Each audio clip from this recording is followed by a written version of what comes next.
Hi, I'm Chris Mitchell. I'm a cloud solution architect with Microsoft's Global Partner Solutions team. In today's vignette, I'm going to be walking you through Power BI and the Serverless SQL Pool, specifically how we can use these two technologies together in your solutions.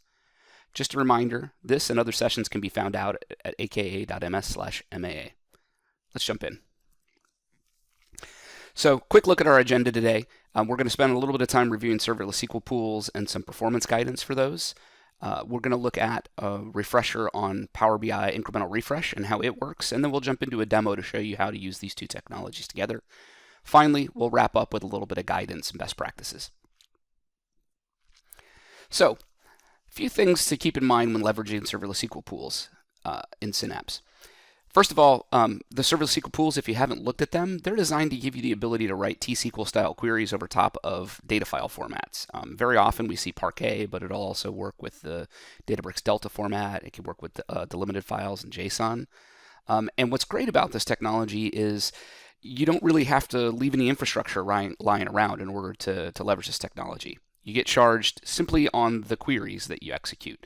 And so because you get charged based on the query, the charging model is based on the amount of data that we need to scan in order to fulfill those queries. This makes it really great for scenarios where the usage is potentially erratic or sparse, meaning data exploration scenarios, or you're doing data refreshes at a consistent window.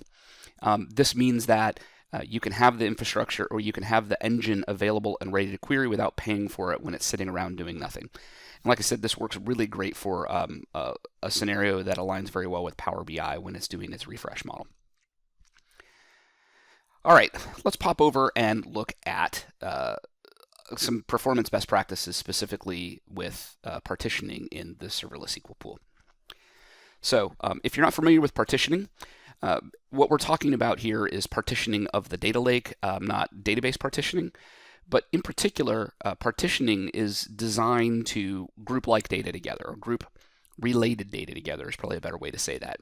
So meaning if you have a bunch of customers, you can partition on a customer ID, and that way you can keep all the data for one customer together. So if you were frequently querying for that specific customer, then you could reduce the area of the data lake that you scan to just that one specific customer. Potentially create some manageability updates, so if you needed to delete a large section of the data, you could just delete one folder instead of having to go delete all the individual files underneath, or scan through and find which files are related to that piece of data. And the most important thing to keep in mind here is it's best to create your partition strategy to align with how you're querying the data. So if you query a lot by, like I said before, a customer, then maybe a partitioning structure based around customer would be very useful. Finally, you can really partition on anything, but like I said, let's make it something useful. A really common example of this is date. A lot of queries that we run in an analytics scenario are bounded by date. And so it's very common to see things like you create a folder for year, and then underneath that a folder for month, and underneath of that a folder for day, and then potentially even if you have a lot of data down to hour, minute, second. And that gives you that ability to really quickly get to the relevant files for your query. Alrighty, so with that context in the Serverless SQL Pool and partitioning, let's look at how Power BI incremental refresh works. Just a quick reminder, we did have a session a little while back that was specifically on modeling considerations for Power BI, where we talked about things like cached versus direct query models. We talked about hybrid tables and incremental refresh in addition to composite models in Power BI. So if you want to find out more about this, I'd encourage you to go back and look at that other vignette. But specifically for this conversation, just a refresher on incremental refresh. Effectively what we do when we set up a incremental refresh policy in Power BI is we create a policy that tells the Power BI engine at scheduled refresh time where it can expect to see data changes from. This is really handy if you have a lot of data, but the majority of your data is unchanging. A common implementation of this is to say, hey, well, we're going to keep archive data for n number of years, months, whatever, and then we expect our data changes to happen within, let's say, the last n number of days or 7 days or something like that. So a really common scenario is you're getting data, and at the end of a month, you close the books for that month, and all the data prior to that month is now unchanging. And so you could tell the Power BI engine that says, hey, we've got data changing for the last 30 days, but all data before the last 30 days is considered archive. And what this enables Power BI to do is only refresh part of the Power BI model. So as we called out earlier, telling the serverless SQL engine, if we can restrict the files that the serverless SQL engine has to touch in order to do a refresh, it costs us less because we have to touch less files, and we're charged by the amount of files we have to touch. In addition, it helps your models refresh faster because less data has to be moved from the serverless SQL engine to the Power BI model. So this is a great way to speed up your model refreshes so that you can do them more frequently. It's also a great way to minimize the cost that's required in the serverless SQL engine by touching less files. And as I called out just a moment ago, we did do a pretty extensive vignette on model considerations, and here's the link to that, but you can also find it at aka.ms/MAA and go to the vignette section and it'll be out there. Alrighty, so now that we've given you that overview of the serverless SQL pools, partitioning, and Power BI incremental refresh, let's jump into a demo and look at how these three things play together in a Power BI refresh scenario. So the first thing I want to call out here is everything I'm showing you today can be found out here at GitHub at my personal GitHub repo / Synapse Serverless SQL examples. We'll also link to this into the published content, but just wanted to share this with you to say that all this code that I'm showing you today you can get and run on your own environment. So let's look at the Synapse environment. The first thing I want to call out is there's a notebook here, and the whole purpose of this Jupyter notebook is to go out and provision the data in your data lake that is required in order to run these examples. I'm not going to go into much detail, but what this does is it goes out and it pulls a subset of the New York City taxi data and does some date manipulation on it to make sure that the dates are current, because the New York City taxi data set is back from 2018 and before, and then writes it out into the data lake in a variety of different ways. In particular, I want to call out the table or the structure that we're going to be working with primarily is going to be in this NYC yellow YM date delta folder. And the file structure that we're going to provision underneath of this follows that year, month, date partitioning structure. So you can see I've got a year of 2022, go into November, and then look at the 15th, which happens to be today when I'm recording this. And you can see underneath of that, I've got a series of Parquet files that are specifically for the 15th in November. So let's go over and look at how we query this in Synapse SQL. So I want to show you a few patterns about how the serverless SQL pool consumes this data just to show a few core concepts. So the first thing I want to call out is just querying Parquet data directly. I'm going to kick off with a top 10 query, and the reason I'm kicking off with a top 10 query is I just don't want the query to take a real long time. But I want to call out that you can see we didn't have to do anything to give it a schema. I did a select star, and it's able to read all that schema off the Parquet structure and give me all the attributes that are inside that Parquet structure. So let's say I wanted to parse out the specific year and wanted to pull just a specific year's worth of data. You can see when I run this query, it's going to give me an error. And the reason for that is that year is not materialized in that Parquet structure. It's actually in the folder structure is the only place that field lives. So if I wanted to handle that off of a native Parquet structure, what I'd have to do is use this handy little accelerator that we have in serverless SQL called result.filepath. This allows us to parse several levels deep into the folder structure. In this particular one, we're looking at 2022, and you can see that really quickly I can run this query. Now the query is not going to error out on me, but what I removed was that top 10. And this is important because in a little bit here we're going to start getting messages that are going to tell us how expensive this query was.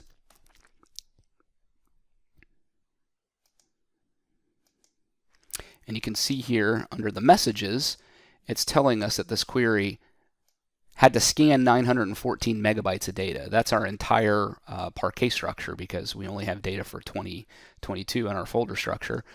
And even worse, it's got to move close to 8 gigabytes worth of data.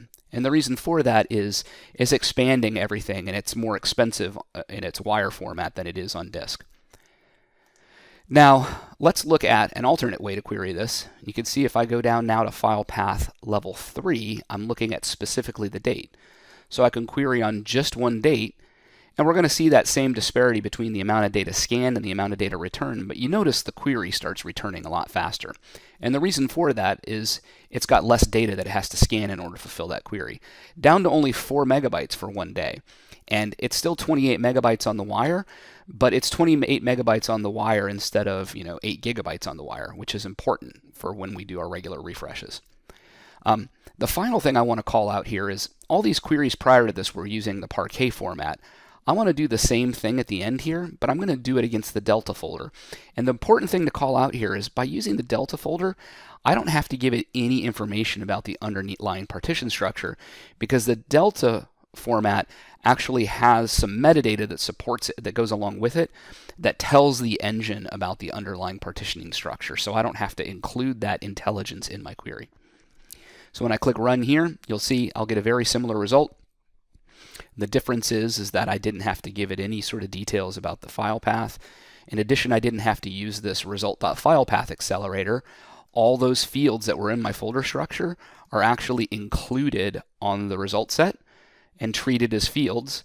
In addition, the query performance is about the same. The only reason that this data is a little bit bigger here, 29 megabytes instead of 28 megabytes, is because my result set also includes fields for year and month, which I did not include in my prior result set. All right, so now that we've taken a lap around using the serverless SQL query and querying Delta files and using partition elimination there, let's hop over to Power BI and see how we can take advantage of this in our Power BI report. All right, so I have a Power BI report that's connected to that same data structure.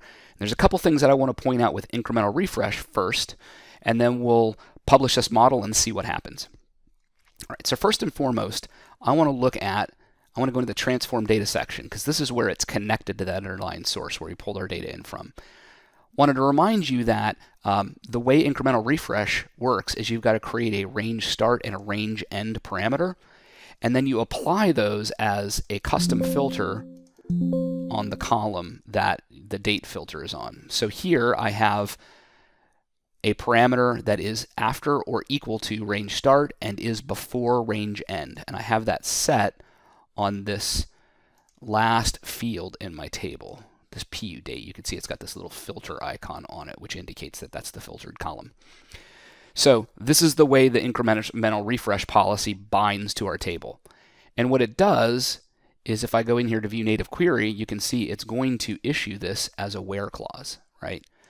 And you can see each one of these where clauses is going to be passing a date time field. This is why it was so important for us to apply that date policy, lay out our partitioning structure by date, because we're only going to get to send one field down to the where clause in this. I can't say, hey, here's the year, here's the month, here's the day. It has to be a date field. All right, now to turn on the incremental refresh policy, all I have to do in my model is go in and tell Power BI what I want my incremental refresh policy to be is. So right click on the table that you want incremental refresh turned on, click incremental refresh, and now you can tell it, hey, I want incremental refresh on this table. I want the range to be, and in my case here, I'm going to do archive starting 2 months before my refresh date, and I'm going to incrementally refresh starting 1 day before my refresh date. All right. Now we could do some other things here, but for our purposes, all we really need is an archive range and an incremental refresh range. We apply that to the policy, and then we click Publish. Now Publish, what it's going to do is it's going to take this model and its metadata and push it out to Power BI, and then we'll have to go over to Power BI and do some settings once it's published to Power BI. So let's just save this file real quick prior to the refresh, and we will go ahead and publish it to our workspace in Power BI just by collecting select here. And this is going to go ahead and publish that model to Power BI.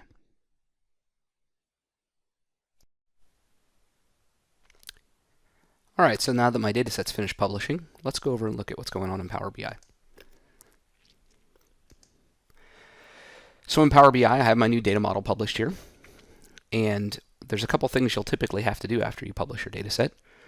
The first thing you're going to need to do is you're going to have to go set up your data source credentials. I've already done that here.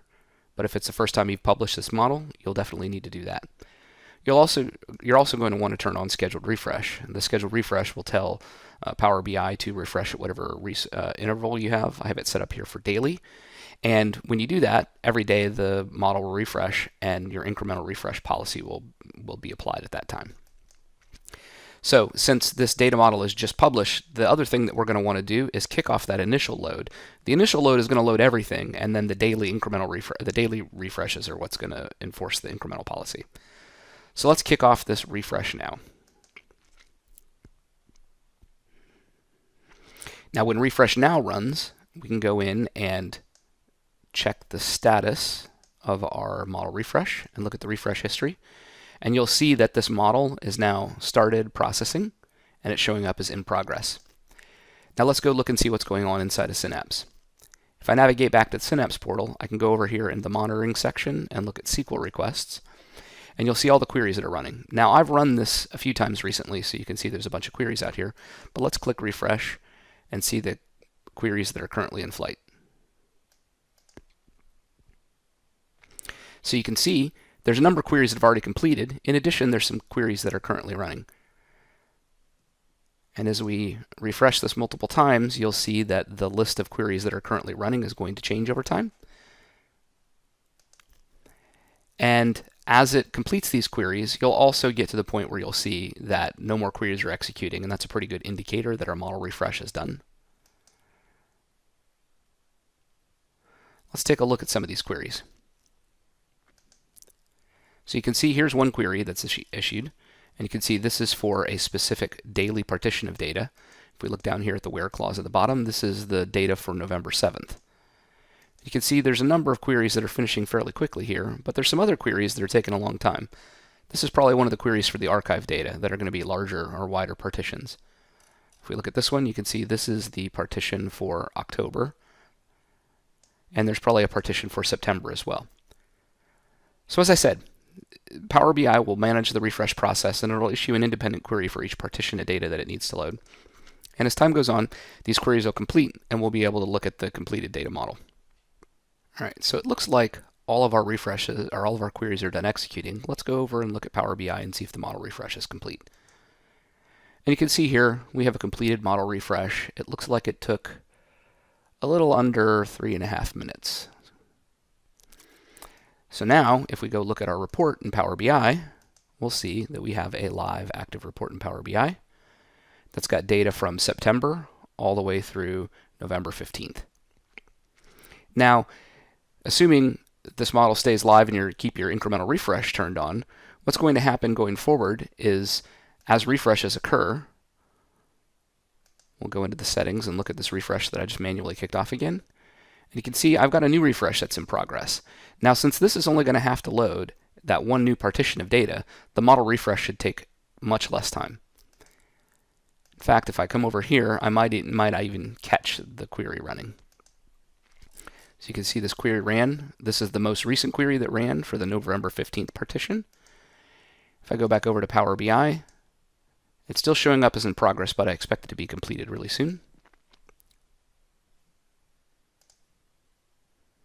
Now, if I look at the refresh history, it's showing up as complete, and you can see that it took less than a minute. In fact, it looks like it took about 35 seconds in order to complete. So obviously, this isn't as dramatic as it will be on some models, especially ones with a very long refresh history. But what's important about this is it only had to refresh one partition of data. It only touched a very small segment of the data lake, and it was able to refresh that model much quicker. This is really great for scenarios where you're trying to keep your model refresh and you're running your refresh multiple times per hour, potentially. This gives you a way to make sure that your refresh is complete before the next window starts, which is really critical to keeping a fresh data set, but also keeping costs down. Okay, so now that we're done with demo, let's pop over and look at our guidance. So a few things to keep in mind here. So if you've dug into incremental refresh at all or watched our prior vignettes, you'll also know that there's another thing that is a very closely related to incremental refresh called hybrid tables. Just a reminder, hybrid tables basically make that most recent current partition direct query. This can be really handy in this scenario, but I'd be remiss if I didn't warn you that every single time you will go to your Power BI report at that time will automatically run a direct query to that hybrid table. And that can be okay, but it's going to be something that you're going to need to watch out for, because if you get a high volume of usage or the volume of data in that last partition is pretty large, this can create both performance challenges and also cost challenges, depending upon the size of the data and the frequency of report rendering. Also want to call out, we looked at this a little bit in the demo, but the incremental refresh in Power BI is always going to be doing that range filter based on a date. And so you can't follow the traditional pattern that we might see in a data lake where you have a year folder followed by a month folder followed by a day folder. You can still have year-month folders, but Power BI is going to need that partition that it filters on to be a date. So in our scenario here, we implemented that as year, month, and then a date partition, where we had also the year and month in that date field on the bottom partition that we were filtering on. I called this out a little bit as well, but just a reminder, the Delta format is a way that you can simplify some of this partition matching. Unlike traditional data lake partitioning, the Delta format actually contains a metadata file that describes what the partitioning strategy is on it. So when you create a view on top of the table, you don't have to do any special extra things to partition the year, the month, the date, whatever out of that partitioning folder. All that stuff just shows up as part of the table, and it's really easy to query. So that's a great advantage. If you want to take advantage of it, I'd recommend that. Finally, I'll call out that since the way Power BI creates this table, each partition is technically a separate table underneath the covers. You can take advantage of parallel loading optimizations as well. And if you're looking to kind of optimize the throughput and speed of your refreshes, you might want to take a look at this blog by Chris Webb, where he does a pretty exhaustive dive into how to optimize parallel loading performance. Finally, a few tools for you to look at. If you haven't ever looked at Tabular Editor, I would encourage you to open up Tabular Editor and connect it to your deployed Power BI model. You can look at the table that's got incremental refresh policy turned on and see some details about how it creates those range partitions, and find out some insights about how the Power BI engine is managing these partitions and minimizing the amount of data that it has to touch repetitively. A couple other things to take a look at. If you're curious for more details, I'd encourage you to take a look at this incremental refresh for datasets link. This is a kind of a quick start on how to set up incremental refresh. And then finally, I would recommend this query storage with serverless SQL pools. This also goes into how you query files with the serverless SQL pool in a much greater detail than I've covered here today. And with that is everything we had to show you today. I'd remind you again, if you want to find sessions like this and others, I'd encourage you to go out to aka.ms/MAA. Thanks again for joining us.